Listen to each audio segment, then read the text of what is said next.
자, 오늘은 2022년도 기획재정부에서 발표한 세법 개정안에 대해서 살펴보도록 하겠습니다. 네, 올해는 현 정권이 정권을 잡은 후에 이제 첫 세법 개정이잖아요. 아시겠지만 예. 이제 세법 개정은 그 정권의 이제 조세 정책을 의미하고요. 네, 이 조세 정책은 정권의 철학을 반영하는 겁니다. 그렇죠. 첫 해의 조세 정책은 향후 5년간 정부의 정책 기조가 어떻게 흘러갈 건지를 예측하는 굉장히 중요한 시금석인 것 같아요. 맞습니다. 그래서 평상시 이런 데 관심이 없는 분들도 이 정권 바뀌었을 때의 첫 해의 조세 정책에 상당히 많은 좀 관심을 기울이셔서 우리한테 이제 유리한 게 뭐고 또 불리하게 개정되는 거는 어떤 건지 사전에 보다 적극적인 대처 방안을 수립하는 거 굉장히 중요한 경영활동 중에 하나라고 생각이 듭니다. 네. 그래서 오늘은 이제 아주 핵심적인 사안에 대해서만 좀 포인트 중심으로 말씀을 드릴 테니까 기억하고 계셨다가 경영에 반영하시면 도움이 되실 거라고 생각이 듭니다.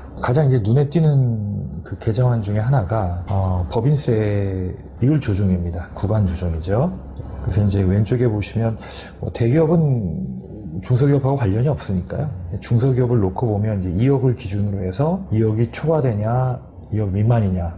그래서 이제 2억 이하면 10%고 이제 2억 초과하면은 이제 20%다. 네. 요 2억 기준이 이제 5억으로 바뀌었죠. 네.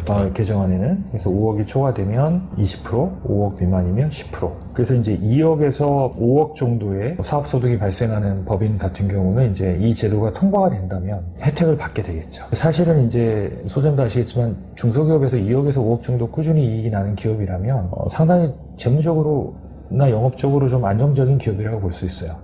탄탄한 기업이죠. 예, 사실 이제 어떻게 보면 요 2억 언더 미만인 기업들의 경우가 사회적인 약자로 볼 수 있는 계층인데 정말 그 어떻게 보면 지원이 필요한 중소기업에 대한 지원책은 아니잖아요. 예, 그런 부분에 대한 좀 아쉬움은 있죠.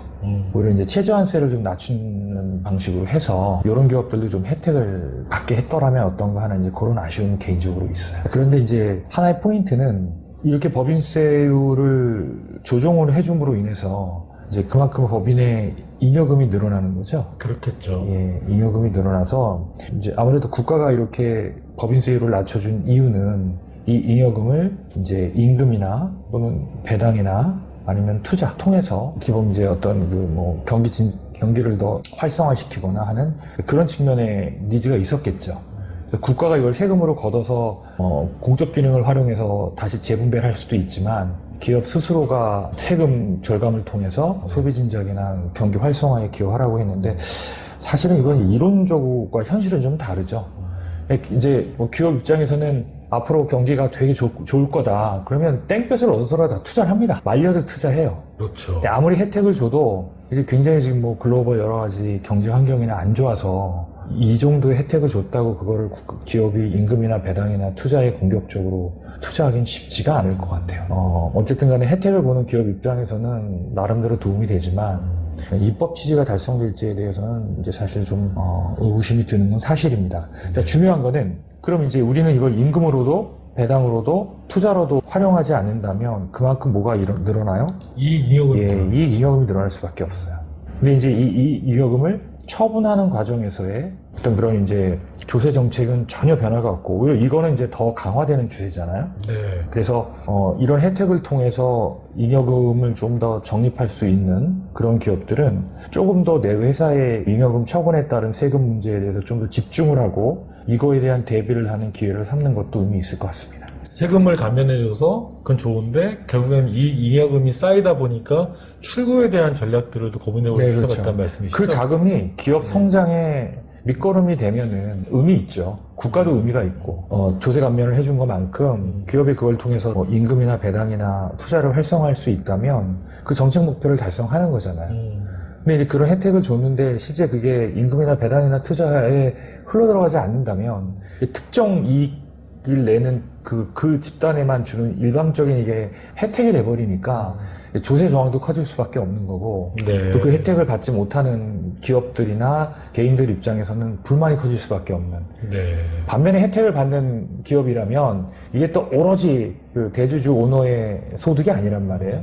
법인이 그만큼 이제 유보금이 늘어나는 거니까 그 유보금에 따른 어떤 여러 가지 현안 문제도 한번 점검해보는 기회로 가져보시라는 걸 말씀드린 겁니다. 두 번째는 이제 국내 자회사 배당금 이중과세 조정 합리화라는 건데요. 자, 가령 예를 들어서 법인의 주주가 있잖아요. 네. 근데 이게 이제 개인일 경우가 있고 법인일 경우가 있습니다. 예. 그럼 우리가 이제 개인 같은 경우는 개인한테 직접 가면은 이 배당 과정에서 발생되는 배당 소득세를 한 번만 내면 되잖아요. 네네. 근데 이게 법인인 경우에는 여기서 뭘 한 번 내요? 법인세를 한 번 내죠. 네.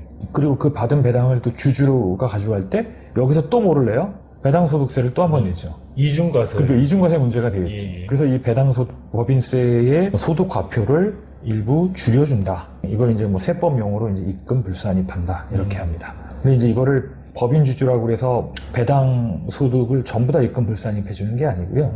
이제 지분율에 따라서 차등 입금 불산입을 한다. 네. 그래서 50% 미만이면은 30% 입금 불산입인데요. 예.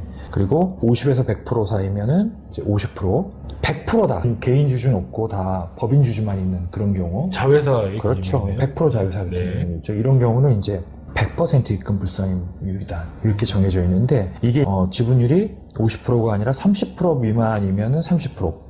그다음에 30에서 50이면 80, 30에서 80이면은 90%.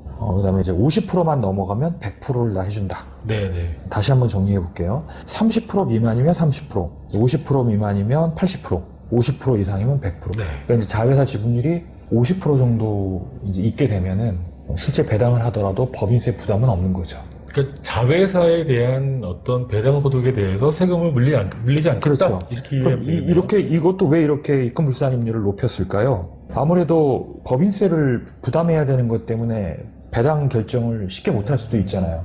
그렇죠? 그러니까 이제 입금 불산임률을 높여주면 아무래도 자회사로부터 배당을 촉진할 수 있겠죠.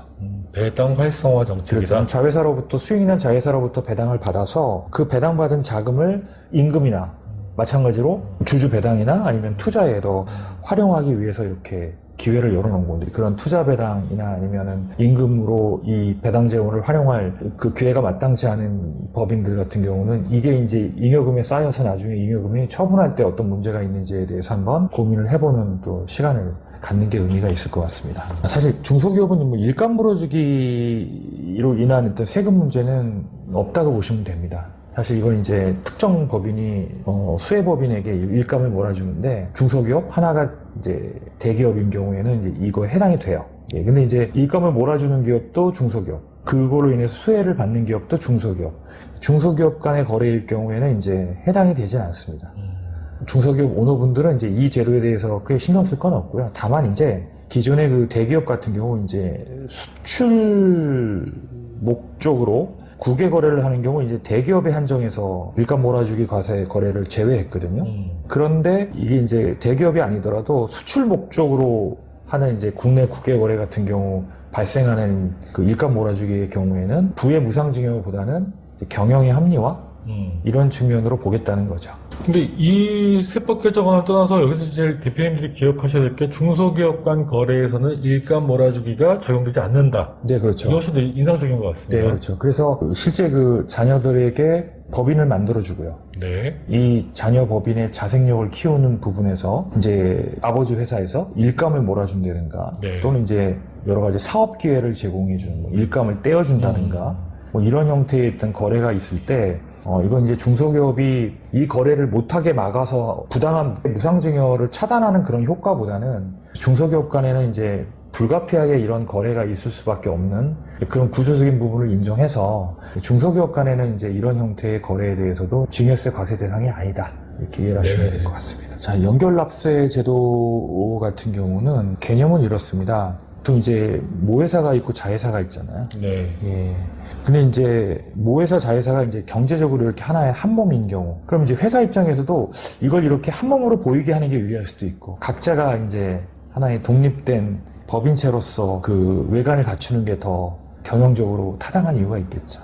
사실 세금 측면에서 보면 이걸 하나의 통합된 과세 단위로 봐야 되지 않겠습니까? 보통 연결 재무제표라고 하죠. 그렇죠. 예.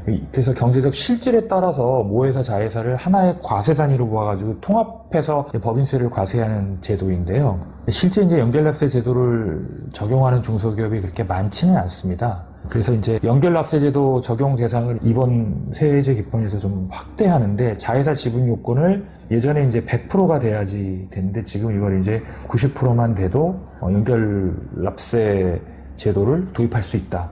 그럼 이제 경영적으로 지분이 90%인데 이 연결납세 제도를 통해서 더 매출이나 외형이 더 큰 것으로 보여지면 그걸로 인해서 경영적으로 얻는 혜택이 더 크다는 기업은 이런 식으로 이제 연결납세 제도를 활용하면 되겠죠. 예, 근데 반면에 이제 굳이 연결납세 제도로 이렇게 기업을 묶어서 하나의 실질 경제적 실질이라는 거를 어필하는 게 경영적으로 도움이 안 되면 굳이 이 제도는 의미가 없겠죠. 이거는 경영적 판단이 먼저 선행이 된 후에 이 제도가 유리할지 불리할지. 유리한 기업이라면 이제 지분을 좀 더 올려서 이제 90% 요건을 맞추면 되는 거고요. 네.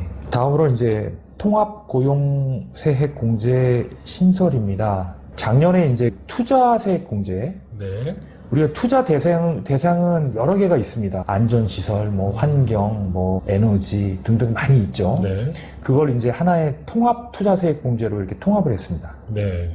고용도 마찬가지로 여기 나와 있는 것처럼 뭐 청년, 일반 근로자, 사회보험료, 경력 단절 여성, 정규직 전환, 뭐 육아복지, 휴게자 이렇게 사안별로 다 세분화되어 있던 거를 이제 하나의 통합 고용세액 공제로 만들었어요. 그러니까 일종의 이제 작년에 신설된 이제 통합 투자세액 공제하고 거의 동일한 성격의 세액 공제다라고 보시면 될 것 같아요. 그 좀 심플하게 만들었네요. 네. 그래서 이 개별 사항으로 카운팅하는 게 더 유리한 기업은 그 제도를 그냥 도입을 하고요. 네. 반면에 이제 이렇게 통합해서 세액 공제를 받는 게 유리한 기업은 네. 이제 그 통합 고용세액 공제 신설된 규정에 적용을 하면 되는 거고. 2023년도하고 2024년도까지는 네, 그렇습니다. 5호 조건으로 하는 거네요. 그렇죠. 네네. 실무적으로 보면은 이 통합돼서 얻는 기업들이 훨씬 많을 거예요. 예, 왜냐하면 이제 경력 단절 여성이라든가 정규직 전환이라든가 뭐 육아휴직 복귀자 같은 경우 이런 거 이렇게 많지 않아요. 근데 이제 이런 것들을 다 녹여서 전체적으로 인당 세액공제 금액을 상향시킨 거기 때문에 아마 이거는 그리고 또 설사 이게 기존에 하나하나 개별적으로 세액공제 받는 게 유리한 기업도 2년간은 자기한테 유리한 걸 선택하는 거니까 이건 제가 보기에는 중소기업에 나름대로 상당히 도움이 되는 제도 같아요. 청년에 대한 연령 범위도 명확하게 한 건 도움이 된 것 같아요. 15세부터 34세까지. 예, 그렇죠. 그게 예. 이제 뭐 창업이냐 예. 아니면 이제 그냥 일반 세액 감면이냐 네. 뭐 유형에 따라서 어떤 거는 29살, 네. 뭐 어떤 거는 34살 이렇게 네, 돼 네, 있었는데 네. 이거를 그냥 공이 29살 됐으면 또 불리해진 건데 그러니까. 34살로 통합했기 때문에 그렇으니까요. 예, 네. 조금 더 이제 그 세액공제 대상자 군이 늘어났다 이렇게 보시면 될 것 같습니다. 스톡옵션 세제 지원 강화는 이제 실제 벤처 기업이면서 이제 상장이나 M&A를 회사의 어떤 그 비전으로 성장 목표로 보고 이제 기업 경영을 하는 기업들 같은 경우는 스톡옵션 제도에 대한 관심이 있죠. 예, 왜냐하면 그 기업의 성과를 기여도가 높은 직원들하고 공유한다는 의미에서 그렇죠? 상당한 이제 동기부여가 되는 거고요. 뭐 직접적으로 지금은 현금 보상을 해주는 건 아니지만 기업이 성장하면은 이제 그 결실을 좀 더 지속 가능하게 누릴 수 있는 그런 기회를 제공한다는 측면에서 의미는 있습니다. 자, 그럼 스톡옵션 제도 같은 경우는 이제 간단하게 말씀드리면 지금 우리 회사 주가가 3만 원이에요. 네. 근데 이게 5년 안에 한 30만 원은 될 것 같아요. 그러면 이제 스톡옵션을 부여한다는 거는 일정 조건이 되면 우리 회사 주식을 3만 원에 살 수 있는 권리를 부여해 주는 거죠. 네. 네. 선택권을 주는 거죠. 실질적으로 이제 30만 원이 돼서 내가 이걸 3만 원에 살 수 있는 권리를 취득하게 되면 나는 이제 얼마의 이익이 생겨요? 27만 원의 이익이 생기는 거예요. 네. 그런데 이제 특정 시기에 소득이 결집 효과가 일어나게 되면 상당 부분이 세금으로 다 빨려나가기 때문에 실제 이 제도를 도입한 취지가 상당히 퇴색이 되겠죠. 그러니까 스톡옵션을 도입하는 기업에게는 이 소득 결집 효과로 인해서 그 누진과세되는 그 부분을 정부가 일정 액수는 이제 비과세로 그래서 이 스톡옵션 제도를 도입해서 중소기업이 우수한 인력들을 확보하는 데 좀 더 용이하게 하고는 그런 제도겠죠. 네.